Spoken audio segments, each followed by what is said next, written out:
शूल खड्ग घेऊनी विनाशण्या असुर ये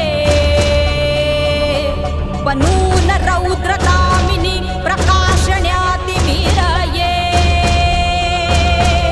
प्रतीक नारी शक्तीचे वैष्णवी महेश्वरी तुझाच अंश राहू दे सदैव माझ्या अंतरी